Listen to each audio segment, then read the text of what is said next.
저희는 공연을 보러 가서 배우의 연기가 아닌 한국어 자막과 수어 통역사만 보고 온다는 농인들의 이야기를 듣고 이를 해결하고자 음성과 수어를 동시에 진행하는 공연을 기획하게 되었습니다. 청인 배우가 음성 언어로 연기할 때는 농인 배우가 수어로, 농인 배우가 수어로 연기할 때는 청인 배우가 음성으로 동시에 연기를 해서 농인과 청인 모두가 볼 수 있는 공연으로 만들었는데요. 또한 소리의 시각화에 많은 신경을 써서 공연 중에 배경음이나 효과음이 나올 때마다 영상, 조명, 소품 등으로 소리를 표현하였습니다.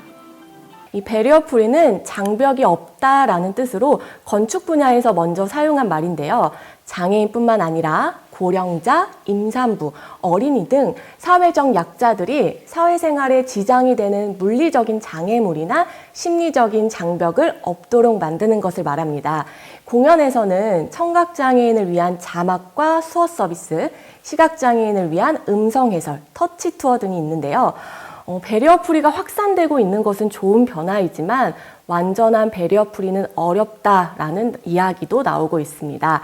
그것을 인지하자라는 뜻으로 요즘은 베리어 컨셔스와 접근성이라는 단어도 사용되고 있는데요. 위에 말씀드린 것처럼 완전한 베리어프리는 사실 어려운 것 같습니다. 일단 휠체어 진입이 가능한 극장이 정말 드물고 있다고 하여도 확보된 좌석이 많지 않은 상황입니다.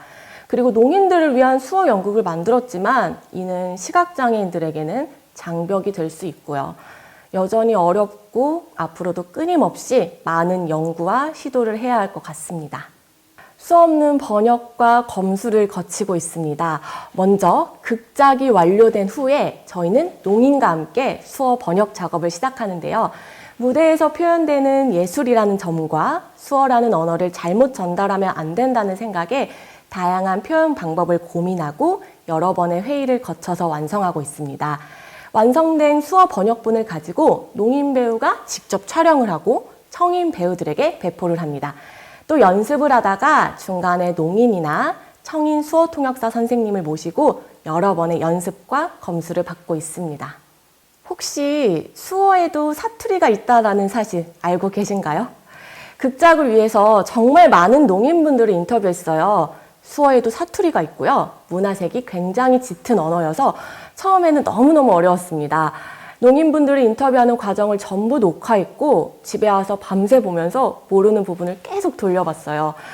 다행히 주변에 좋은 농인분들을 많이 만났고 많은 도움도 받았습니다. 막히는 부분이 생기면 바로바로 영상통화를 해서 물어봤고요.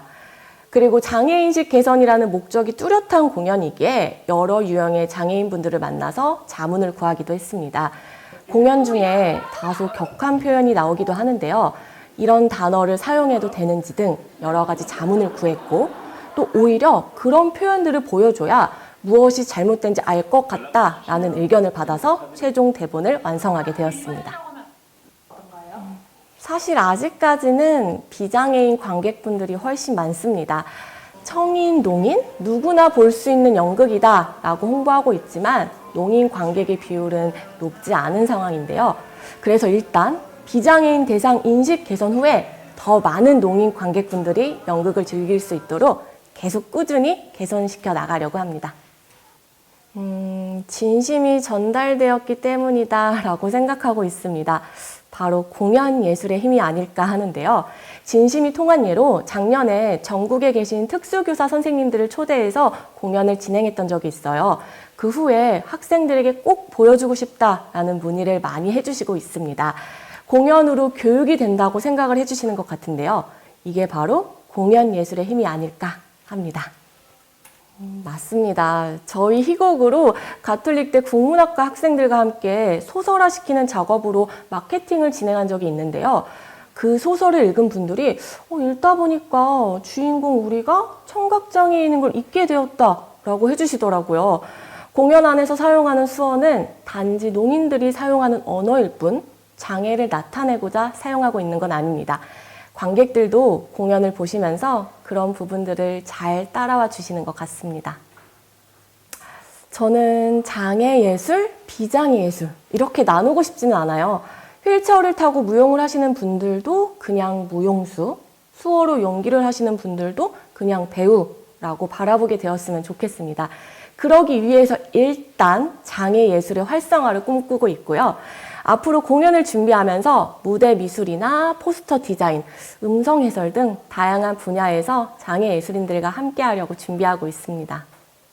장애 예술인 문화예술 활동 실태 조사에 따르면 장애 예술인의 연평균 창작 활동 수입은 218만 원에 불과하다고 합니다. 그리고 저희 소속 배우 역시 저희 작품으로 7년 만에 복귀한 거고요. 그만둔 게 아닌데 기회가 없었다고 합니다. 그리고 장애인 역할을 대부분 비장애인들이 맡고 있으며 장애인들은 장애를 이야기할 때만 나오고 있는 게 아직까지는 현실인 것 같아요. 사실 여전히 장애 예술인 공연으로 어떻게 기존에 있는 작품들을 이길 수 있겠냐 이런 질문들을 많이 받아요. 이건 장애인들에 대한 잘못된 인식과 편견 때문이라고 생각합니다. 오히려 연극의 지평을 확장할 수 있다고 생각해요. 바이주나가 있는 부천을 예로 들어본다면 부천문화재단 같은 경우에는 부천 예술찾기 미로 지원 사업에서 쿼터제를 따로 두고 있어요. 장애예술, 비장예술로 나뉘는 걸 바라는 건 아니지만 발전과 균등한 기회를 위해서는 이러한 제도들이 더 많이 마련되어야 한다고 생각합니다. 그동안 잘못된 인식과 부족한 기회들로 설 자리가 없었으니까요. 또한 2023년 12월부터 전국 국공립공연장과 전시장에서는 연 1회 이상 장애예술인의 공연과 전시를 올려야 합니다. 이 제도로만 봐서는 개선되고 있는 것 같은데 아직까지 이 사실을 모르시고 있는 분들도 계시더라고요. 더구나 문화예술진흥법 시행령 개정안이 시행되었지만 제가 문의해본 결과 법적인 제재나 실적을 입력해야 하는 시스템은 아직 마련되지 않았다고 합니다. 변화는 시작되었지만 아직까지 바람은 불고 있지 않는 것 같아요. 이음 온라인에 들어가면 다양한 배리어프리와 장애예술에 대한 소식을 접할 수 있는데요. 일단 큰 활자로 이루어져 있고 수어 안내, 음성 안내, 쉬운 안내 등도 준비되어 있습니다. 그리고 저희는 저희 공연을 의뢰한 적이 없는데도 문화 소식에 올려주셨더라고요. 아마 담당자분께서 열심히 찾아서 최대한 많은 정보를 제공해 주시는 것 같습니다. 그리고 한국문화예술위원회에는 접근성 PD님이 계시고 매년 작품을 선정해서 접근성 공연으로 함께 제작을 진행하고 있어요. 또한 요즘에는 작은 극단들에서도 배리어프리 공연을 만들기 위해 많은 노력을 하고 있습니다. 인스타그램에 배리어프리 공연, 접근성 공연 등을 검색해서 실시간으로 준비하고 있는 다양한 소식들을 찾을 수 있을 것 같습니다. 대한민국 등록장애인은 약 265만 명으로 인구 대비 5.1%에 달합니다. 그중에 후천적 요인이 80%나 되고요. 부천 농아인협회에 등록하신 청각장애인분들을 보면 어르신들이 굉장히 많으세요. 우리는 누구나 나이 들어가고 노화가 오잖아요. 이 노화로 인한 청각과 시력 손실로도 장애를 가지게 될 수 있습니다. 그런데 대부분의 비장애인들이 이런 생각을 하지 못하고 살아가면서 인지하지 못한 채 내뱉는 잘못된 말들이 있습니다. 정상인, 일반인, 귀머거리, 장님. 이런 악의를 가지고 이야기를 하시는 것보다 정말 몰라서 그러시는 분들이 더 많다고 생각합니다. 그렇기 때문에 장애인식 개선은 꼭 필요하다고 생각합니다. 네, 올해 수다쟁이 수다리라는 장애인식 캐릭터를 런칭했습니다. 수다쟁이 수다리는 물갈퀴가 없는 장애를 가지고 태어났는데 저희는 이 캐릭터가 가진 장애를 장애로 표현하지 않고 누구나 가지고 있는 콤플렉스다라고 표현하고 있습니다. 그리고 물갈퀴가 없기 때문에 이 수어를 하는 장점을 가지기도 했고요. 수다리 캐릭터를 활용해서 교보제와 굿즈, 다양한 캠페인, 교육 프로그램 등도 준비하고 있습니다. 올해 저희는 인형극 1편과 연극 3편을 준비하고 있는데요. 캐릭터를 활용한 굿즈와 교보제도 준비하고 있고요. 저희의 활동들을 통해서 지역사회 내의 장애인식 개선이라는 변화를 꿈꾸고 있습니다. 누구나 예술할 자유, 문턱 없는 문화예술을 만들어가는 김준하였습니다. 감사합니다.